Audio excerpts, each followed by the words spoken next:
Hi, good morning guys, thanks for joining me. What I thought we'd do in today's video, just a little bit of an alternative to the Swedish fire torch. Now obviously this isn't something that I've invented. I've been using traditional Swedish fire torches for around about the past 20-25 years, something like that. And it was something which we used to use a lot of, certainly if we wanted to make a fire just off the ground itself. Maybe the ground was boggy, maybe the ground's snowy. You know, this is the original reason for the Swedish fire torch in the first place, just to be able to keep that fire up in the air, just off the ground. And this was a fire that we used to use when we were doing a lot of guarding, certainly down on the estuaries when the tide had gone out. It just means then we could have a nice fire, just be able to cook a little bit of food, perhaps make a cup of tea, just without any fear of the water just putting the fire out. So unlike the traditional Swedish fire torch, where we're actually using a single piece of wood, just splitting it down into sections and making the fire in the centre, them burn absolutely phenomenal. They burn for ages. But again, you know, you may be in the situation where you're not carrying any kind of large saw just to be able to cut through the log in the first place. You may just have perhaps just your small little folding saw, whether that's something like your backhoes or your silkies, or perhaps you're just using just a small saw just on a little folding knife like this. It just means then that we can recreate this fire pretty much in any situation. We don't grab any kind of specialised tools like axes or chainsaws, and again we could just probably just get away just by using little logs, little scrap ends like these, which I've actually just got from just over by the fire pit there. So just before we start cutting the wood down and actually just constructing the stove, I just thought I'd just run through the items which we're going to need. So just starting off just with the wood itself, I'm just using pine here. Obviously I'm just down in the pine woods. Again, pine, a nice burning wood, very easy burner, but this wood itself is actually just a little bit damp. So it'll be quite interesting just to see how it actually catches fire and how it actually burns. But again, I'm led to believe that you can use any kind of wood for this stove, whether it's soft woods or hard woods. So just to fasten everything together, just down at the bottom end there, just to stop everything from coming apart, you could either use bank line, you could use paracord, you could use wire. I'd probably just opt to go with wire just on this case. Again, just that little bit of safety factor just to make sure it doesn't burn through. But again, if you actually just fasten the stove right down at the base, then there's less chance of actually burning through things like paracord, bank line and string. And then the store itself, again, just using just a small little pocket saw, something like this would be perfect.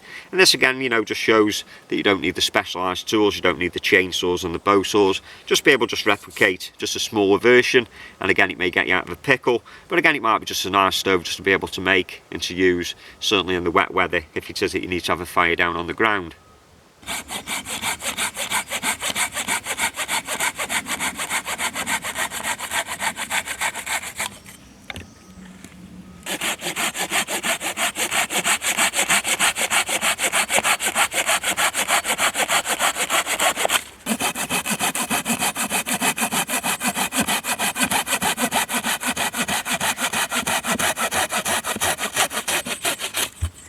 So after a couple of minutes of just cutting this wood down, I've actually ended up with 7 pieces in total.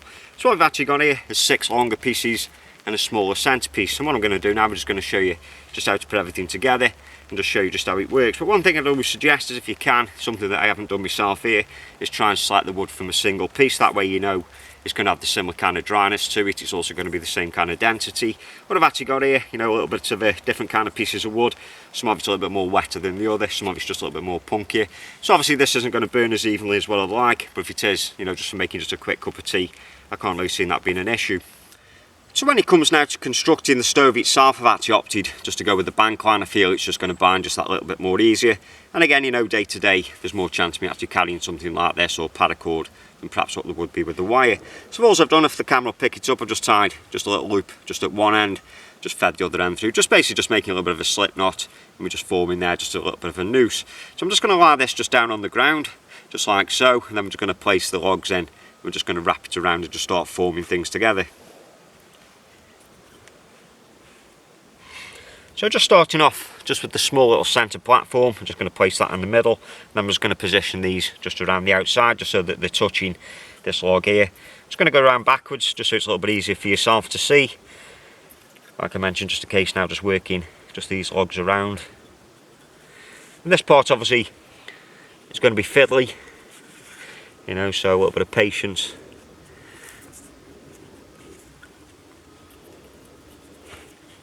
Is the key. And once we've actually then got all these just positioned around the outside, I'm just going to get the noose here, I'm just going to lift it up just a little bit, and it's just a case now just tightening up and just to bind everything together.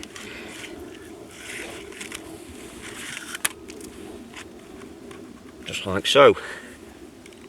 And then when you're happy with the overall structure, and the tightness of the bindings, just in case, just tying just a little knot just there, just to hold everything together.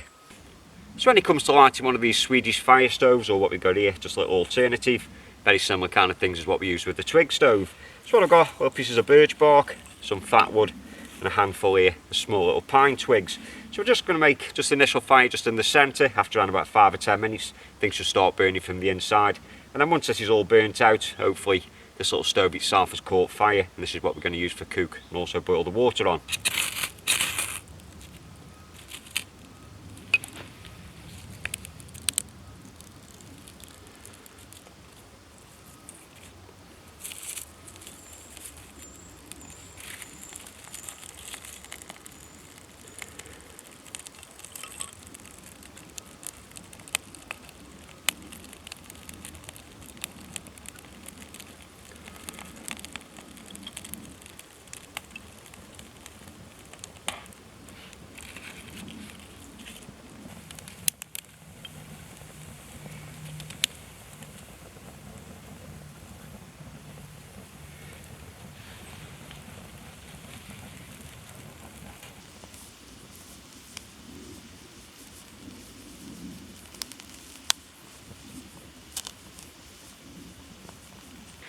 So once you're happy that everything's lit, this took around about 10 minutes, obviously down to that moisture just in the wood itself. Everything now is burning pretty much on its own. These logs themselves have now caught fire. So just in case, just finding something, just like a little grill plate, just a little cheap something like this. I'm just going to pop it on top, just make sure that everything's stabilised. Just try, just with a dry mug first, just make sure that nothing's rocking about too much. Just find the optimum spot just on the plate itself. And then you can be confident. We're just going to put some water in here now, just place it just on top of this little fire. Then we're going to make just a nice cup of tea here.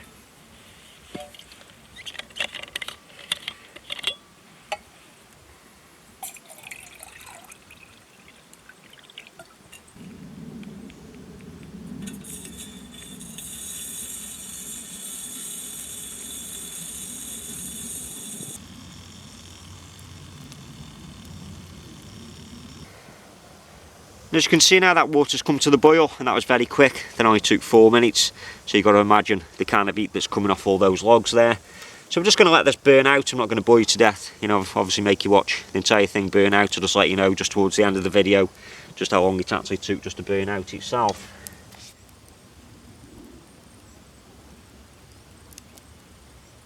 Just whilst we let that fire just burn out over there, and just whilst I'm finishing this nice cup of tea, I thought I'd just answer one of the questions which seems to be popping up quite regularly. And that's a question about the kind of ferro rod that I use. I've had quite a few comments saying that the ferro rod seems a little bit better than the ones that people use. You know, at the end of the day, there's nothing different in this rod, you know, compared to one of the Lima Fires. It's a hard rod, very much the same. And I only paid £11 for these. You can pick these up off Amazon. It's come from a company, I think, Survival 1066 or 1066 Survival. I'll actually just pop the link there just in the description box. So the rod itself, like I say, you know, quite cheap. The length of it is 5 inch by ½ inch, so I am going to get a lot more strikes out of it. I'm a firm believer, you know, 99% of the time, it's not down to the rod, it's down to the thing that it's been struck with. So we'll just take a quick look. We're probably one of the most popular strikers out there, and that's the one which comes with the Lima Fire Rod. A nice sharp little striker, and with in conjunction with the rod itself, which is quite hard, you do get quite a few sparks which come off it. But again, you know, certainly nowhere near the amount which you would do if you used a heavier striker, something which you can bind down and really drive materials off the rod itself. So just showing you the difference. You can see there, you know, things are burning for a lot longer. In fact, I've actually just lit my fat wood, which I didn't want light just yet. So again, you know, if it is that you're struggling, you know, with the rods themselves, like I mentioned, it may not be down to the rod, it may just be purely down to the striker. So we just try it just with the rod, which I tend to use normally. Again, you're going to get very similar kind of sparks, because it's a very similar kind of hardness of rod itself. Again, throws plenty of sparks. But if I just fire that just into the fat wood pile here, as you can see there, you know, there's not much happening, there's not enough sparks, there's not enough heat. So again, just using it in conjunction with this, there's various different strikes out there. You can actually just hold just the knife and pull back on the rod. You can actually hold the rod and push down with the knife. It depends what tinder's being used. If it was I wanted to push down with the knife, there's a good chance of scattering everything. So with this kind of tinder, you're probably better just holding the knife and pulling back on the rod, or actually just planting the rod just into the tinder itself and just making a few small little strikes.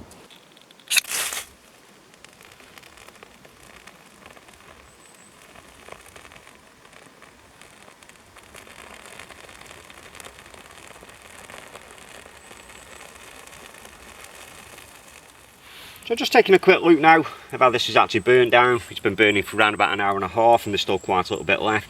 If you notice here, no problem with the cordage at the bottom.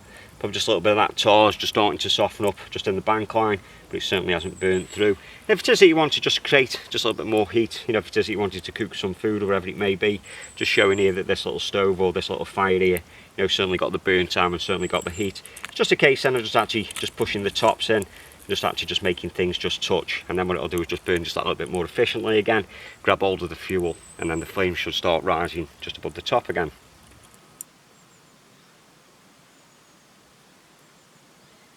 So back at the fire pit now, and this fire had been burning for an hour and 3/4 until it actually burnt its way through the cord at the bottom, obviously just causing it to collapse.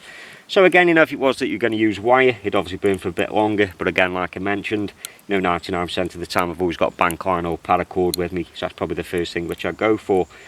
You know, certainly enough time there to cook food. You know, I drank that cup of tea quite a long time ago and this thing carried on burning. So again, you know, if it is that you've got damp ground, you just want to keep that fire just out of the water, you know, like this thing was designed for, just to keep things off the ground and out of the snow. You know, if it is that you haven't got big saws, axes, specialised tools, this shows here, you know, it's a perfect little way to be able to cook a bit of food, nice and safe. There's no fire going anywhere apart from up. You know, that means then dry conditions as well, you know, where that you've got a nice safe fire, which also does give quite a bit of heat off. So there we have it guys, just a quickie on the alternative fire torch. Again, if it is that you want to make them, nice and simple, they do burn for a long time and they do burn very hot. Like I mentioned, you know, this was something that I saw on a video a few years ago. It's nice now just to come out and just put it into practice, just to see how it works compared to the standard kind of Swedish fire torches which we make. You know, I was very impressed with it. Again, you know, if I did want it to burn a lot longer, I'd probably just put that wire just around the bottom instead of the bank line or the paracord.